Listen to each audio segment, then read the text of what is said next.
What could the king with all the gold still not buy? In the heart of Bavaria, 1864, lived King Ludwig II, whose riches and realms were the envy of all at the time.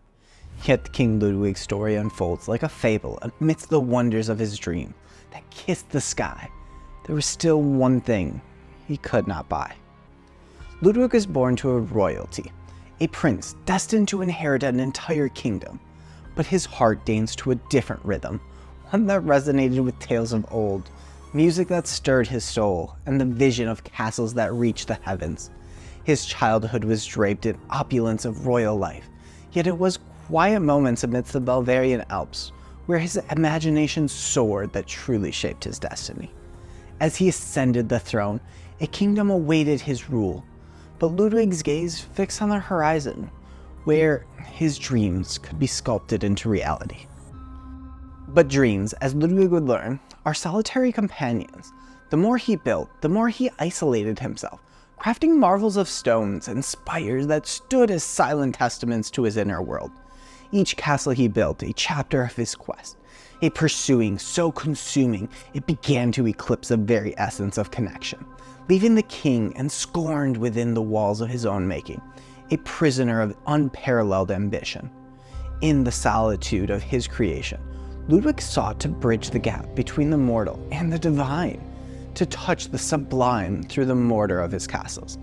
Yet with every tower that pierced the sky, the chasm within only deepened, a stark reminder that the realms he yearned to join remained beyond reach of earthly riches. The king would command the construction of palaces, was powerless to command the one thing he sought above all: fulfillment. In the sprawling grandeur of his castles and silent corridors where the King Ludwig wandered alone, a hidden message, an explanation, one not of flesh and bone, but of mind. This foe, known in the realms of psychology as ego depletion, waged a quiet war on the king's spirit. Ludwig's ceaseless decision-making, from interior design to the grand plans of the castle's construction, steadily drained his psychological reserves. Each choice, no matter how trivial it seemed, exacted its toll, depleting the king's mental energy and leaving him increasingly fatigued and unable to find joy in his accomplishments. Ego depletion theory suggests that our willpower and cognitive resources are finite, much like a muscle that tires after extensive use. For Ludwig, every architectural detail, every artistic endeavor, every royal duty called upon his limited reserve of mental energy. As he dedicated himself to the creation of dreamlike castles, the very act of creation became a paradoxical source of his undoing. The king, in his pursuit of external perfection, encountered an internal collapse, a dwindling of the soul's vitality. This psychological phenomenon offers a window into Ludwig's profound sense of isolation and despair. It was not merely the physical distance between him and his subjects that grew, but a chasm within, a growing detachment from the joys and sorrows of life outside of his architectural wonders. The more he built, the more he sought to fill this void. The emptier he became, a king shadowed by his creations and snared in the cycle of despair.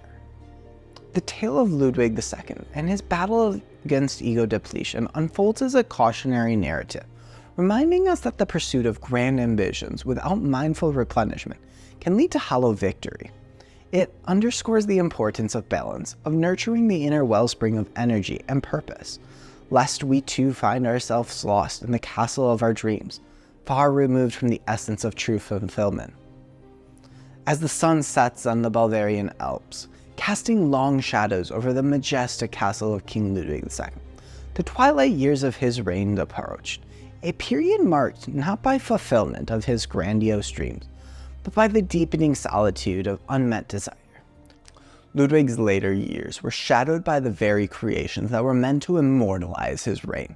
The financial extravagance required to bring the architectural fantasies to life began to strain the royal coffers, drawing criticism from government officials and concern of the populace.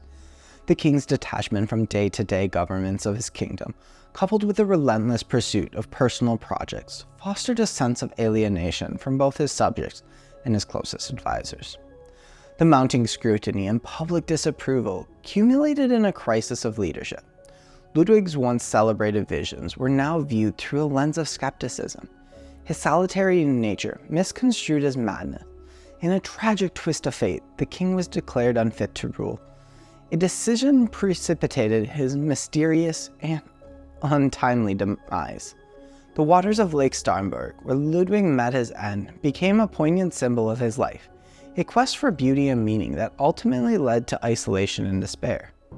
In reflecting upon the life and legacy of King Ludwig II, several lessons emerge.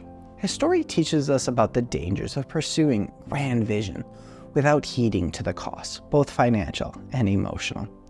It illustrates the profound impact of isolation on mental well-being, highlighting the human need for connection and understanding.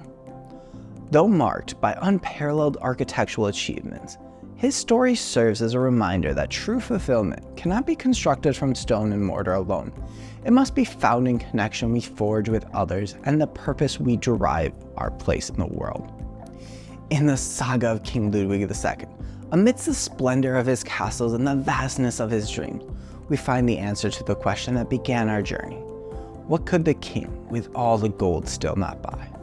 The answer, as elusive as the echo of footsteps in the empty halls, is meaning and purpose.